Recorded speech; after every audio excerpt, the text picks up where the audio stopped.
5 साल पहले बीजेपी के नेताओं ने आपकी सरकार मध्य प्रदेश की चुनी हुई सरकार को चोरी किया। अरे मूर्खों के सरदार, 36 घंटे भी नहीं रह गए एमपी के चुनाव में और पीएम मोदी ने और कांग्रेस नेता राहुल गांधी ने एक दूसरे के ऊपर छींटाकशी और तेज कर दी है और इल्जाम लगाना शुरू कर दिए हैं, क्योंकि इन्हीं 2 दिनों में ये निर्णय कर ले कि पब्लिक कि क्या बीजेपी को वापस लाना है या इस बार कांग्रेस को full and final complete chance देना है एमपी में राज करने के लिए।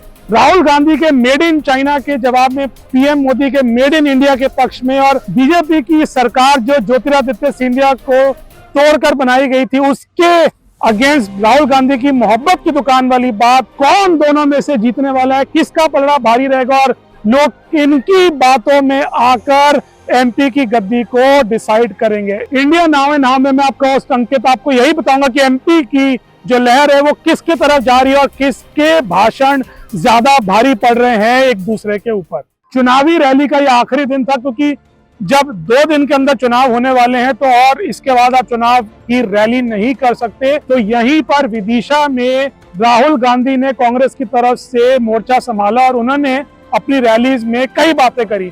मुख्य तौर पर उन्होंने ये कहा कि हमारी मोहब्बत की दुकान है जो नफरत की जमीन पर हमने शुरू करी है, जो बीजेपी ने फैला रखी है, और उन्होंने ये भी उस पर कहा कि एमपी के अंदर हमारी सरकार बनी थी, कमलनाथ की सरकार बनी थी, जिसको 2 साल पहले ज्योतिरादित्य के नाम पर छीनकर बीजेपी ने अपनी सरकार बना ली। तो एक तरह से कांग्रेस को लोगों ने वोट दिया था, लेकिन बीजेपी ने मैंडेट को ही चुरा लिया, सरकार को ही चुरा लिया और अपनी सरकार बना ली है। उन्होंने ये भी कहा कि पूरा Bharat made in China phone लेकर ही घूम रहा है, तो पीएम मोदी और भाजपा ने, बीजेपी ने क्या ऐसा कर दिया कि भाई मेड इन इंडिया हो गया है और चाइना को उन्होंने बाहर निकाल दिया? ऐसा कुछ क्या कर दिया? कुछ भी नहीं किया। सब वहीं का वही लोग चाइना के फोन यूज कर रहे हैं और ज्यादातर यही यूज कर रहे हैं, और मेक इन इंडिया या मेड इन इंडिया हमें तो कुछ नजर नहीं आता है। देश को गुमराह करने की, बेवकूफ बनाने की सारी बातें हैं और कुछ नहीं है। वहीं शिवराज सिंह ने भी कुछ टिप्पणियां करी हैं, अमित शाह ने भी टिप्पणियां करी हैं, लेकिन जो मेन वार, जो असली वार आए वो आए पीएम मोदी की तरफ से। उन्होंने कहा, इनफैक्ट उन्होंने नाम भी नहीं लिया, उन्होंने तो ये कहा कि एक महाज्ञानी व्यक्ति है, कांग्रेस के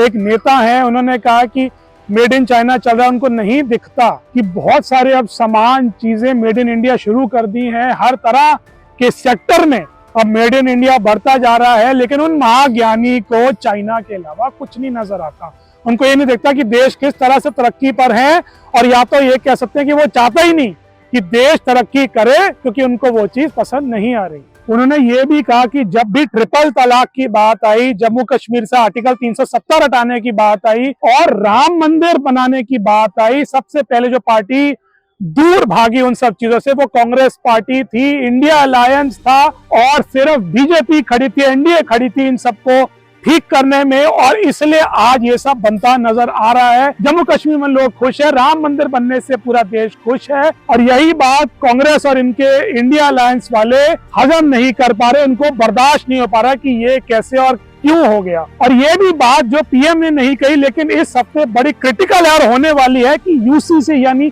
यूनिफॉर्म सिविल कोड जो फाइनली अब देश के पहले राज्य से इम्प्लीमेंट होना शुरू हो जाएगा। उत्तराखंड में ये शुरू होने वाला है। इसके बाद हमने अपनी इस वीडियो में करी, आप जरूर इस एपिसोड को देखें। और कहा जा रहा है इसका गुजरात में इम्प्लीमेंट होगा, जहां पर एक ही शादी यानी पॉलीगैमी को बैन कर दिया जाएगा, एक ही शादी अलाउड होगी, सबके लिए एक ही कानून होगा, और इसका इम्प्लीकेशन जो है पूरे देश में इसके बाद होने वाला है। हो सकता है 2024 के इलेक्शन से पहले ही हो जाए। इतने बड़े मुद्दे और इतनी बड़ी छींटाकशी हुई है दोनों दलों के बीच में, तो देखते हैं उस वोटिंग को क्या कांग्रेस, जिसको फेवरेट माना जा रहा है, वो जीतेगी या पीएम मोदी अपनी इन्हीं रैलीज के साथ बीजेपी को फिर से फेवरेट बना देंगे। इंडिया नाउ नाउ देखते रहिए, हमारे चैनल को सब्सक्राइब जरूर करें। देखने के लिए बहुत बहुत धन्यवाद। जय हिंद, जय भारत।